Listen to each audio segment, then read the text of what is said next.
I'm going to read to you from Luke's Gospel. I'm going to read Luke 24, verses 36 to 48. While they were still talking about this, Jesus himself stood among them and said to them, "Peace be with you." They were startled and frightened, thinking they saw a ghost. He said to them, "Why are you troubled? And why do doubts rise in your minds? Look at my hands and my feet. It is I myself. Touch me and see. A ghost does not have flesh and bones as you see I have." When he said this, he showed them his hands and feet.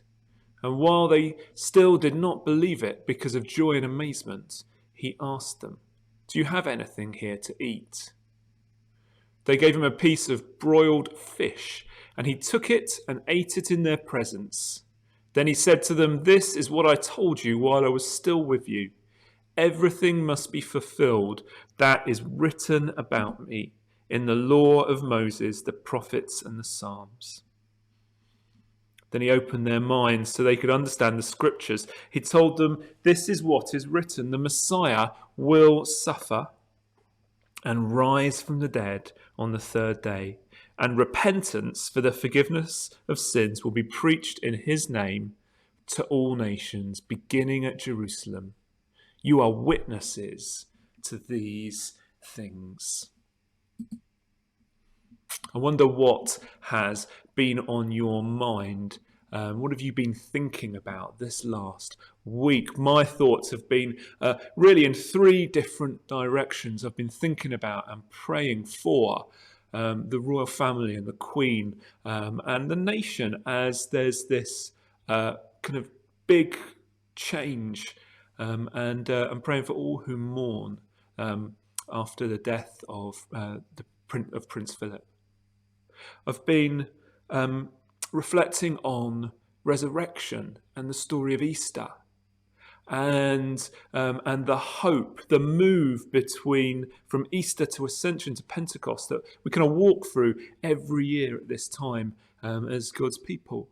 Been thinking about God's resurrection life at work in us, and I've been thinking about how I respond and how we respond in light of changing lockdown. And the kind of emergence that we're going through. And those three strands, that kind of standing with and grieving with those who mourn, particularly the royal family, but so many people I know in our country mourning folk they've lost this last year. Looking to the stories of Jesus' life and I'm thinking through and working through what does emerging, what does getting back to something, where are we going, thinking through all those things. They've been kind of whirring round my head this last week. And one of the thoughts that seems to have kind of catalysed has been around the idea of duty. Wonder what you think of. Wonder what you think about when you hear that word. It's not really a word we hear very much. I am a child of the 80s and 90s. And duty was definitely not one of the formative parts of the culture I grew up in. The culture I grew up in valued freedom, valued expression, valued being yourself, and creativity. And it had a hard time with duty. Here's a tweet from the Bishop of Kensington, Graham Tomlin, that I read earlier this week, reflecting on Prince Philip. Somehow over the years, the idea of doing one's duty changed from an undoubted virtue to something dull and onerous. Yet it's hard to build a robust society or even a strong relationship without it. Isn't that interesting? It's hard to build society or relationship without a sense of duty. I wonder what you think of that word. Again, I'll ask you. It was a concept that until quite recently, maybe many of us would have shied away from. But has something changed? This year, we've been encouraged to do our bit, haven't we? To stay at home, to protect ourselves and our loved ones. out of a sense of public good. Save lives, protect the NHS. We've been looking out for those in our streets and our neighbourhoods, thinking of others perhaps a bit more than in previous years.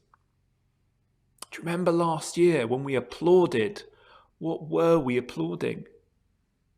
Was it people putting public good ahead of personal gain?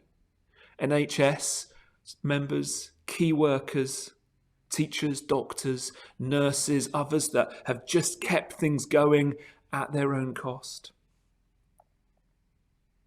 We've looked at characters who have given us a new way of thinking about things. Actually, a couple of them from that great generation.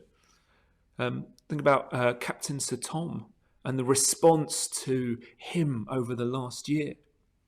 Think about the writing and reflections this last couple of weeks on the legacy of the Duke of Edinburgh. I've found some of the reflections fascinating.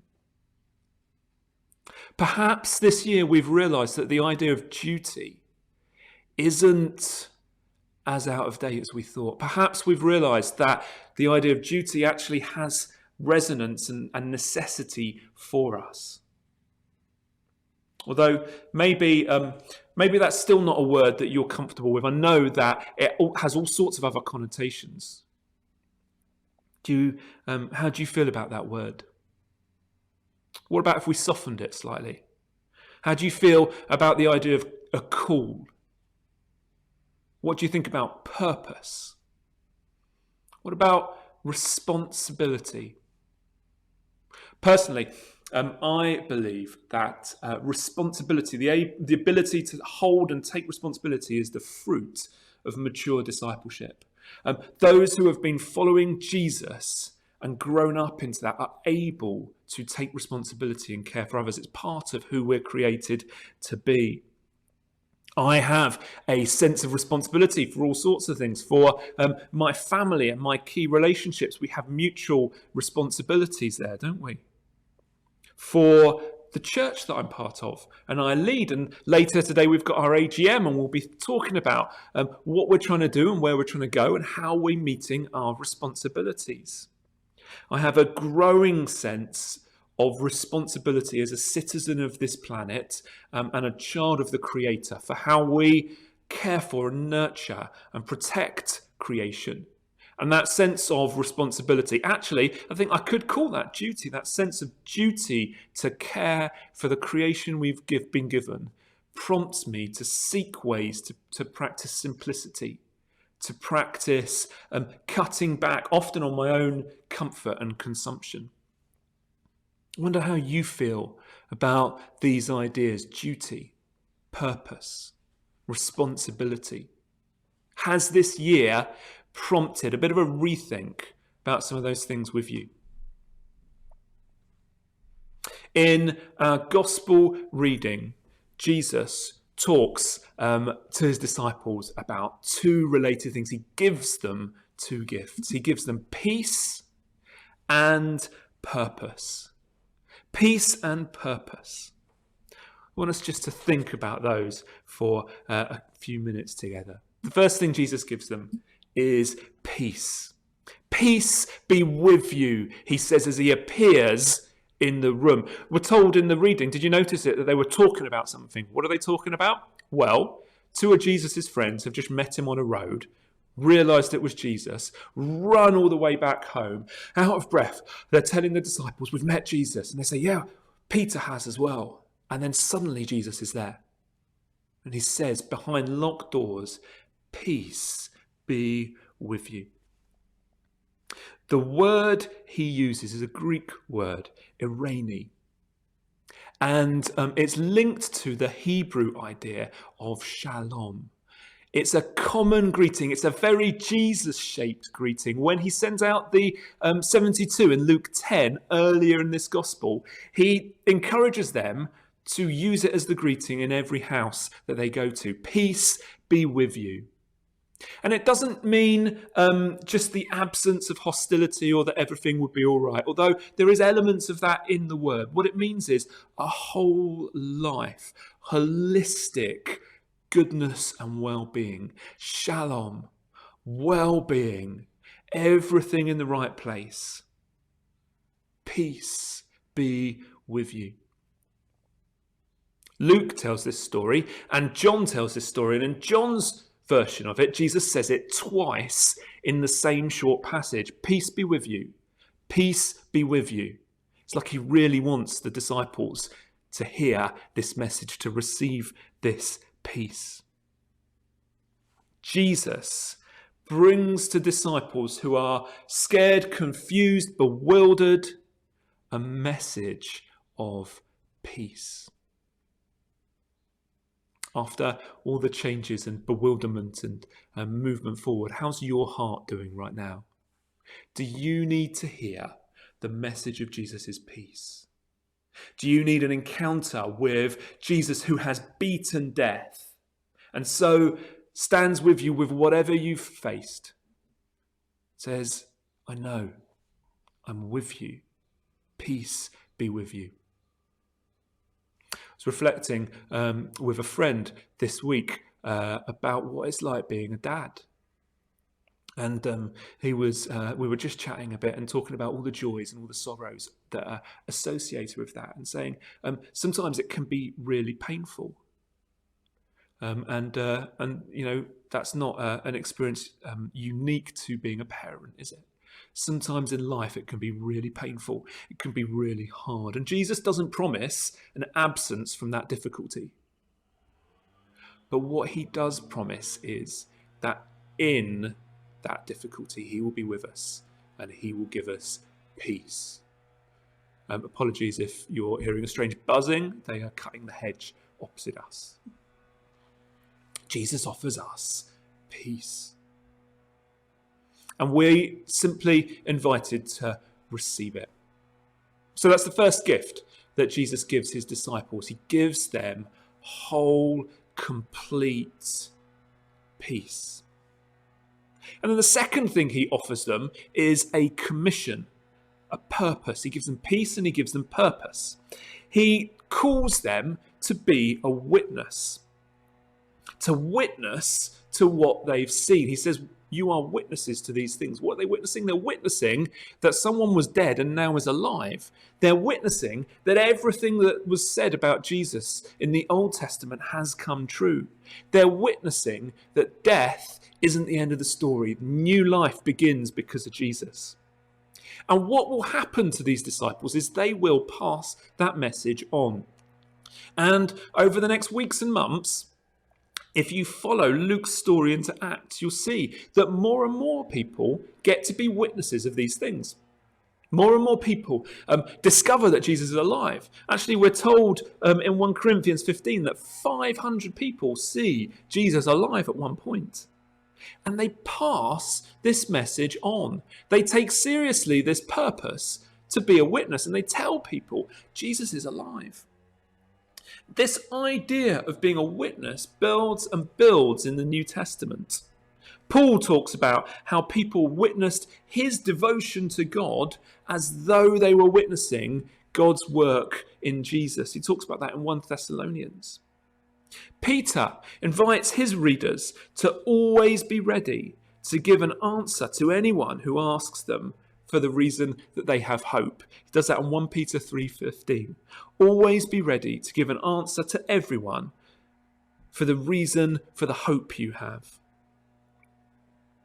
Despite everything, this is why I follow Jesus. Despite everything, this is why I still have hope.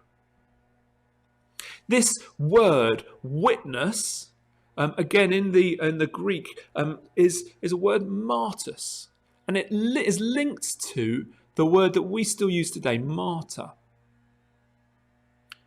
The idea of someone who gives witness to Jesus even up to the point of giving up their life. And of course, as the New Testament went on, more and more people, like Jesus, had to follow through their beliefs to death. Because this was a new way of thinking, a new way of living. It was opposed by the powers of the world. Those who witness may have to face difficulty. may have to face trial. The idea of being a witness has right within it, because that word martyr, that link, and many in our world who are following Jesus still face that cost of following him. The idea suggests that to witness to Jesus will be costly, will involve sacrifice. And so, isn't it good that Jesus gives not just purpose, but also peace? These dual gifts are ours, just as they were for the first disciples. They are our benefit and our duty, if you like. They are our privilege and our purpose. To be people of peace, to receive God's blessing, even in difficult situations, in the nitty-gritty of our lives, and to demonstrate that peace to others. That's what we try to do with our Kairos communities. We try to build little communities where relationships are good, where peace thrives, where we can welcome others in so they can experience the peace Jesus brings. And we build communities that in their actions and their words demonstrate that Jesus is alive. We are people with a great gift. If you know Jesus, the gift you have is his presence in everything you face. But we're people with a purpose. We're people with a purpose to share what we have been given. There'll be specifics of that, the particulars of the place that you feel called to invest your time and your energy and your talent, the particulars of the workplace that you are part of, or the street that you live on, or the neighborhood that you connect with. There'll be particular ways that your giftings and skills match up with that big call to be a witness to what God's done. But there's also a general call for all of us. So if you find yourself coming kind of towards the end of this lockdown, not really sure what to do, not really sure how to live, why not use that idea of being a witness as a lens to help work it out, as a map to help you take some steps forward? How could you live in a way that demonstrates Jesus is alive? How could you pass on the good news of God's work, what God's done in you, how God's helped you this year? How might you share that with others? We live in a world that is looking for meaning and looking for purpose and looking for hope right now. And we have a message of peace and purpose that we are invited to share with others. We're going to spend just a few minutes now praying about those things.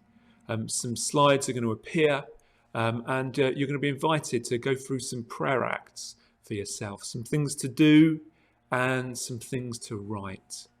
I invite you to join in and put prayers as you feel prompted in the comments.